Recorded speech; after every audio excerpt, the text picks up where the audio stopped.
محمد رسول اللہ صلی اللہ علیہ وسلم. لڑکی اگر اپنے ولی کی اجازت کے بغیر، ولی کون ہے؟ باپ کے ہوتے ہوئے کوئی ولی بن سکتا؟ شرط یہ ہے کہ باپ کافر نہ ہو، شرابی نہ ہو، پاگل اور مجنون نہ ہو، تو باپ کے ہوتے ہوئے کوئی ولی نہیں بن سکتا. ابا ہے لیکن ابا کو کنارے رکھ کے دادا اور چچا ماموں ایڈوانس کر رہے ہیں، اس سے پوچھ ہی نہیں رہے. ہاں ہم لوگ ہیں نا، بڑے موجود ہیں، خاندان کے بڑے لڑکی کے ولی نہیں ہیں. لڑکی کا ولی اس کا باپ ہے. باپ سے زیادہ خیر خواہ بیٹی کے لیے کوئی ہو سکتا؟ وہ باپ اگر نہیں ہے، کافر ہے، شرابی ہے، مجنون ہے، پاگل ہے، تو پھر ایسی صورت میں اس کا دادا ولی ہوگا. وہ دادا بھی نہیں ہے تو اس کا سگا بھائی اگر بالغ ہے تو ولی ہوگا. سگا بھائی بھی نہیں ہے تو اس کے باپ کا بھائی چچا ولی ہوگا. وہ چچا بھی نہیں ہے تو اس کی ماں کا بھائی ماموں ولی ہوگا. وہ چچا ماموں بھی نہیں ہے تو چچا ماموں کے بیٹے اس کے ولی ہوں گے. وہ ایسی لڑکی ہے، لاوارث ہے، اس کا کوئی ولی نہیں ہے. تو نبی علیہ السلام نے فرمایا فَإِنِ اسْتَجَرُوا فَالسُّلْطَانُ وَلِيٌّ مَّن لَّا وَلِيَّ لَهُ. اور جس کا کوئی ولی نہیں، حاکم وقت مسلمانوں کا خلیفہ اس کا ولی ہوگا. خلافت کا دور نہیں ہے تو مسلمانوں کا قاضی شہر اس کا ولی بن جائے گا. کچھ بچا، ساری باتیں کلیئر ہیں. وکیل بنا دیا. وکیل، باپ پیچھے بیٹھا ہے، وہ وکیل آگے آگے دوڑ بھاگ کر رہا ہے. وہ سن لو، ولی اگر ہے تو وکیل کی کوئی ضرورت نہیں. ولی تو زندہ ہے. وکیل کس کو کہتے ہیں؟ ولی بیچارہ بستر پر ہے، وہاں سے اٹھ نہیں سکتا، پیشاب کی نلی لگی ہے، انجیکشن صبح شام لگائے جا رہے ہیں، تو اب وہ اپنے خاندان میں سے کسی آدمی کو معتبر سمجھتا ہے. لڑکی کے جو محرم ہے اس کو بلائے اور کہے کہ میں تمہیں یہ ذمہ داری دیتا ہوں، مجلس میں جاؤ، تم وکیل بن جاؤ. ولی نہ ہو تو وکیل کا کانسیپٹ ہے. وہ ولی بیٹھا ہے، وکیل آگے آگے چل رہا ہے. وہ وکیل ولی کی عدم موجودگی میں ولی کی اجازت کے بعد کوئی کام کرے گا. اور ولی کے بعد تیسری چیز، میاں بیوی کی رضامندی. لڑکا لڑکی راضی ہے کہ نہیں ہے، لہذا ان کی اجازت کے بغیر نکاح نہیں. ولی کی اجازت، ولی اگر راضی نہیں ہے لڑکی کا باپ تو گھر سے بھاگ کر نکاح کر لیا، کورٹ میرج کر لی، خفیہ میرج کر لیا، اور اس کے بعد میں 2-4 مہینے باپ سے دور رہنے کے بعد فون پر اس کو سمجھا رہے ہیں، خاندان کے 10 لوگ آ کے سمجھا رہے ہیں بھیا معاف کر دو. وہ کر مرتا کیا نہ کرتا، اب اپنی بیٹی سے زندگی بھر کے لیے محروم ہو جاؤں گا. لاؤ ایسا کرتے ہیں، چلو کوئی بات نہیں، میں نے معاف کر دیا. اب داماد ٹھاٹ سے آتا ہے، وہ میں نے بڑا تیر مار لیا ہے، تیری بیٹی کو تیری مرضی کے بغیر تیرے گھر سے اٹھا کر لے گیا، اور 6 مہینے کے بعد ٹھاٹ باٹ سے آتا ہے. یہ بھی نکاح باطل ہے. باطل باطل باطل. اس لیے کہ باپ نکاح کے وقت راضی نہیں تھا، اس کو زبردستی ایموشنل کیا گیا، اس کو جذباتی کیا گیا، اس کو جبر و کراہت کے ساتھ اس کی رضامندی حاصل کی گئی. اسلام اس کا نام نہیں ہے. تو ولی کی اجازت شرط ہے، ہر لڑکی سن لے. وہ تیسری چیز، 2 گواہ. لا نکاح الا بولی وشاہد عدل. نکاح جائز نہیں ہے بغیر ولی اور 2 گواہ کے. 2 گواہ شاہد عدل، جو سماج میں خاندان میں سب سے بوڑھے ہیں ان کو گواہ بنا لیا. بڑھاپا دلیل نہیں ہے گواہ بننے کے لیے کہ جو سب سے زیادہ بوڑھا ہے اس کو ولی گواہ بنا لے. نہیں، شاہد عدل، جو انصاف پسند ہے اس کو گواہ بنایا جائے گا، بھلے وہ نوجوان ہی کیوں نہیں. جو حالات دیکھ کر جھکاؤ رکھتا ہے، مالدار کی سائڈ لیتا ہے، وقت پڑنے پر جب تنازع ہوگا تو جو اونچی پارٹی ہے اس کی طرف جھکاؤ رکھے گا، ایسے بے ایمان، ایسے ناانصاف آدمی کو گواہ نہیں بنایا جا سکتا. گواہ اس کو بنایا جائے گا جو دونوں کو ایک نظر سے دیکھے گا، انصاف پر ڈٹا رہے گا. شاہد عادل. پھر اس کے بعد نکاح میں خطبہ نکاح ہے، مہر طے کرنا ہے. وَآتُوا النِّسَاءَ صَدُقَاتِهِنَّ نِحْلَةً. اپنی بیویوں کو دل کی خوشی سے مہر طے کر دو. مہر بھی رفتہ رفتہ باندھ دی جاتی ہے. مہر ایک معجل واو کے ساتھ بعد میں دیں گے. کتنی مہر؟ 25,000. کیسے؟ ادھار. ارے اور پھر رشتہ کرنے کے بعد دولہا اس کو رجھا رہا ہے، تم کیا میرے لیے میری مہر تک نہیں معاف کر سکتی ہو؟ وہ بیچاری مرتی کیا نہ کرتی، ارے آپ کے لیے تو دل و جان حاضر ہے، مہر کیا چیز ہے، مہر معاف کرا لیا۔ بعض جگہوں میں ایسا ہو رہا ہے، ادھر روح قبض نہیں ہو رہی ہے بوڑھے کی، تو جا کر خواتین بوڑھی عورت سے کہہ رہی اماں، ارے جس کو سمجھ ہی نہیں رہا ہے کیا آپ کہہ رہے ہیں، اس کے آنکھ کے آگے دھندلاہٹ ہے، اس سے کہہ رہے اماں مہر معاف کر دو، روح قبض نہیں ہو رہی ہے، تو وہ کہتی ہے اشارے سے معاف کر دی میں، 60 سال ساتھ میں رہ کر، 40 سال ساتھ میں رہ کر مہر دینے کی توفیق نہیں ہوئی، تو ایسے 25-40 ہزار مہر کی ضرورت نہیں ہے، چند روپے ہوں نقد ہو، رضامندی ہو جائے مہر میں نکاح کر، زیادہ دینا ہے اللہ نے آپ کو زیادہ دیا ہے تو زیادہ دے، مگر دے اس میں نہ دینے کی گنجائش نہ رکھے، اور اگر کسی کا کوئی اتنا غریب ہے تو قرآن کی کچھ صورتیں ہی یاد کروا دے، اس کا جو معاوضہ بنے گا، اللہ کے نبی علیہ السلام نے ایک صحابی سکھا، انی زوجتکا بما معک من القرآن، قرآن جو تم اس بیوی کو سکھاؤ گے، اس عورت کو 20 آیات، تو میں اسی کے بدلے تمہارا نکاح کر رہا ہوں۔ وہ جو چھپے چھپے مفتیان ہیں جو کہتے ہیں علماء کی تنخواہ غلط ہے، ان کا پیسہ لینا حرام ہے، ان کو باہر نکالو، بلوں سے باہر نکلو اور آ کر سامنا کرو، باتیں کرو، بات کر کے مسائل حل کرو، صرف نیچے سے پیچھے سے بن مت کرتے رہو، امت میں انتشار مت پیدا کرو۔ اللہ کے نبی 20 آیت پڑھا دینے کی وجہ سے اس کا جو معاوضہ ہے اس کے بدلے نکاح کر رہے ہیں، اور سینکڑوں دلائل ہیں، 20 دلائل ہیں، بہرحال وہ ایک الگ موضوع ہے۔ نکاح میں مہر دیا جائے دل کی خوشی کے ساتھ، مہر کے بعد جیسی آتی ہے ناک منہ بسوڑ لیتا ہے، اور نکاح کا تصور آتا ہے تو 1 لاکھ روپیہ دے کر فنکشن ہال فکس کر رہا ہے، منڈپ 40,000، دیکھ والے کو 10,000، سارے پیسے ہیں، مہر دینے کے لیے نہیں، مہر دینے کے لیے ناک منہ بسوڑ رہا ہے، تو میرے بھائی یہ جائز نہیں۔ مہر کے بعد خطبہ نکاح، اللہ کے نبی نے جیسا خطبہ دیا ویسا ہی خطبہ دیا جائے گا تو نکاح صحیح ہوگا۔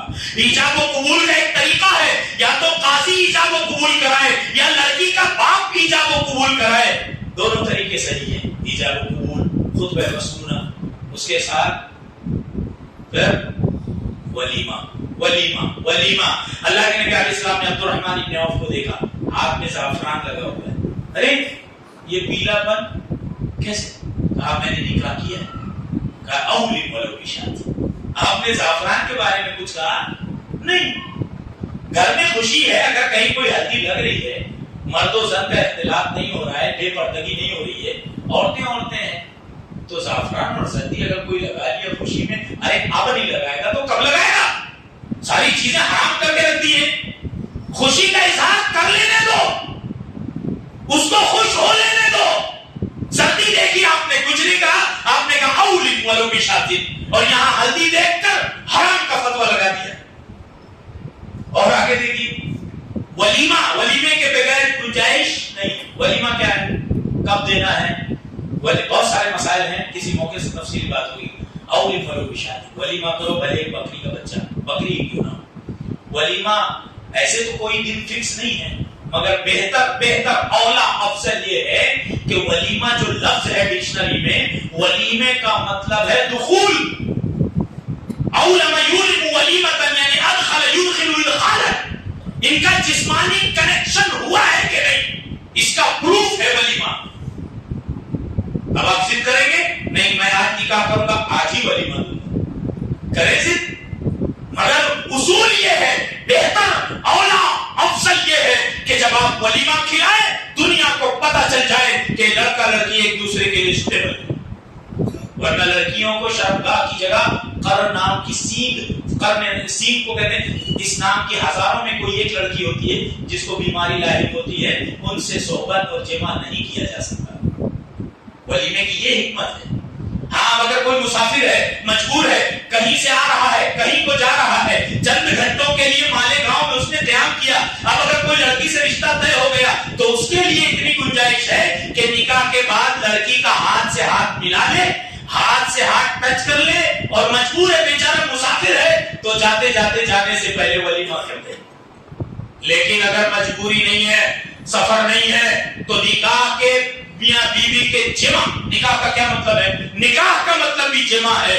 جب جمع ہو جائے تب دنیا کو بتاؤ کہ ہم ایک دوسرے کے لیے سوٹیبل ہیں، خوش ہیں، یہ ولیمہ ہے ہماری طرف سے، ولیمہ کریں۔ شر الطعام طعام الولیمہ یدعى لها الاغنیاء ویترک بها الفقراء۔ سب سے بدترین وہ ولیمہ ہے جس میں بڑوں کو بلا لیا گیا، امیروں کو، غریبوں کو چھوڑ دیا گیا۔ بیچارہ پڑوسی انتظار میں ہے، فلاں کی بیٹے کی شادی ہے، ہم کو دعوت آئے گی، کویت سے، دبئی سے، دلی سے مہمان چلے آ رہے ہیں اور پڑوسی کو دعوت نہیں دیا۔ شر الطعام طعام الولیمہ یدعى لها الاغنیاء ویترک بها الفقراء۔ بدترین ولیمہ جس میں امیروں کو تو بلا لیا گیا، بیچارہ غریب خاندان کا مارا انتظار میں ہی رہ گیا، مجھے دعوت دی تھی۔ شر الطعام طعام الولیمہ، شر الطعام۔ اور میں ایک بات اور، اذا دعی احدکم الى الولیمہ فلیأتها۔ اللہ کے نبی علیہ السلام نے کہا تم میں سے کسی کو ولیمے کی دعوت دی جائے تو دعوت قبول کرے۔ اسی طرح سے اعلان اعلان اعلان اعلان یعنی بتا دو۔ اللہ کے نبی علیہ السلام نے فرمایا اعلنوا النکاح، نکاح کا اعلان کرو۔ اب تو بہت سارے اسباب ہیں، واٹس ایپ، بہت سارے ذرائع ہیں اعلان کے۔ روکا ہے، ایک روکا 10 روپے میں بھی چھپتا ہے، اور ایک روپیہ 50، ایک روکا 60 روپے، 100 روپے، 150 میں بھی چھپتا ہے۔ تو آپ کی مرضی ہے، آپ کیا کر سکتے ہیں، لیکن اسلام اعتدال کا نام ہے، اسلام اعتدال کا نام ہے۔ اعلان کے بارے میں آخر میں معذرت کے ساتھ ایک دو بات عرض کروں۔ اعلان کے بارے میں کیا نظریہ ہے؟ دف، عربوں میں دف بجایا جاتا تھا۔ دف کہتے ہیں ایسی چھوٹی سی ڈھولک جس کے ایک طرف تو کپڑا ہو، چمڑا، اور دوسری طرف خالی ہو، اس کو ہلایا جائے تو ایک ہلکی سی آواز ہے، دف۔ اور ایک طبلہ تھا جس کے ایک طرف چمڑا ہوتا تھا، ایک طرف خالی، زمین پہ رکھ کے اس کو ڈف ڈف ڈف بجایا جاتا۔ دیکھو اللہ کے نبی علیہ السلام سو رہے ہیں، اچانک زور سے آواز آ رہی ہے، آواز آ رہی ہے۔ امام احمد بن حنبل اور دیگر محدثین نے نقل کیا اللہ کے نبی گھر سے نکلے، کیسی آواز ہے؟ زوج حبار ابنتہ، اے اللہ کے رسول، حبار ابن اسود نے اپنی بیٹی کا نکاح کیا ہے۔ ہمارا نظریہ اور اللہ کے نبی کا نظریہ دیکھیے، میں نے زعفران کی مثال دی۔ اب یہ حبار نے اپنی بیٹی کا نکاح کیا، صحابہ نے کہا، تو آپ نے کیا کہا؟ بالکل کچھ چلے گا نہیں، آپ نے کہا اشید النکاح، اشید النکاح، اشید النکاح، هذا نکاح لا صفا۔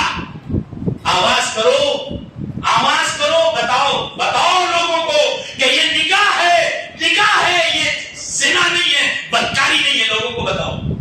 آپ نے منع نہیں کیا۔ تو اگر کوئی ہلکا سا دف بجاتا ہے، خوشی کا اظہار کرتا ہے، کون؟ لڑکی کے گھر ہو رہی آواز، اللہ کے نبی منع نہیں کر رہے، وہ یہاں ساری چیزوں پر پابندی لگا دی صاحب۔ یہ سب حدیثیں کہاں جائیں گی؟ دیکھیے اب جہیز کے بارے میں بھی عرض کر دوں۔ امام احمد بن حنبل رحمہ اللہ نے حضرت علی سے روایت کی، وہ سن لو، میں نہیں کہتا، علی ابن ابی طالب کہتے ہیں، جہز رسول اللہ صلی اللہ علیہ وسلم فاطمہ فی خمیل وطیبۃ ووسادۃ عدم حشوها لیف الاسخر۔ حدیث اس طرح سے حضرت علی فرماتے ہیں کہ اللہ کے رسول صلی اللہ علیہ وسلم نے اپنی بیٹی فاطمہ کو کیا دیا؟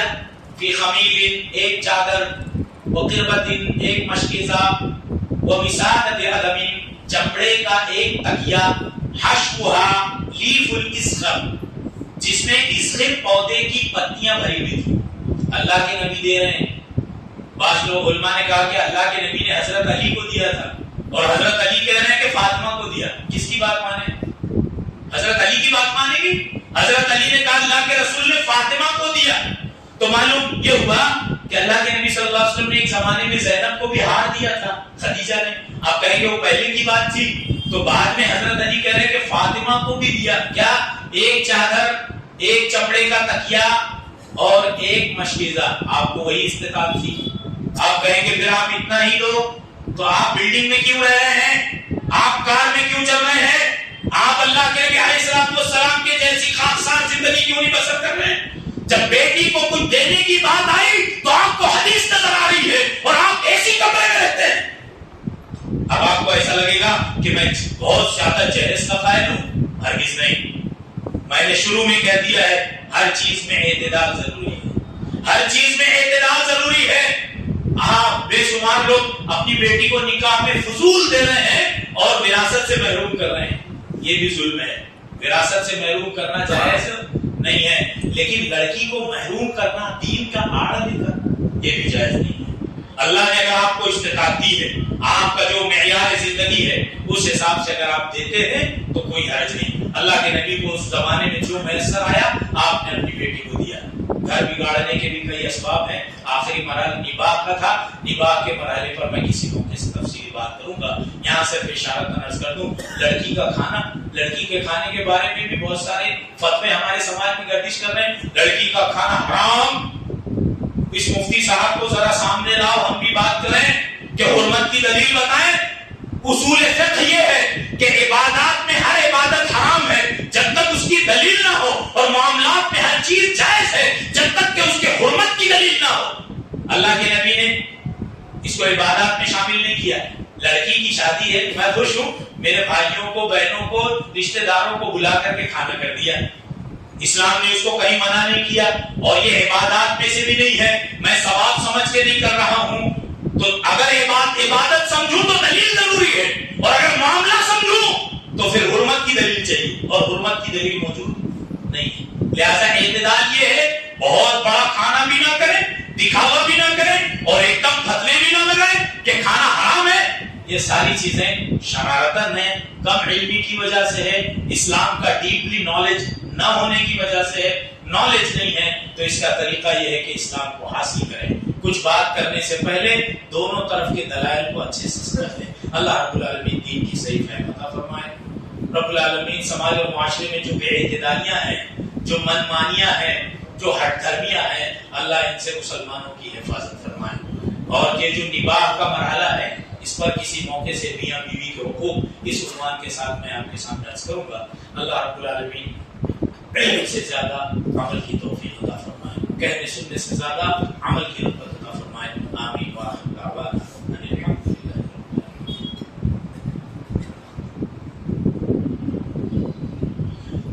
الحمد لله على إحسانه والشكر له على توفيقه وامتنانه, وأشهد أن لا إله إلا الله وحده لا شريك له تعظيما لشأنه, وأشهد أن محمدا عبده ورسوله الداعي إلى رضوانه, وسلم عليه وعلى آله وأصحابه وأزواجه وذرياته وأتباعه.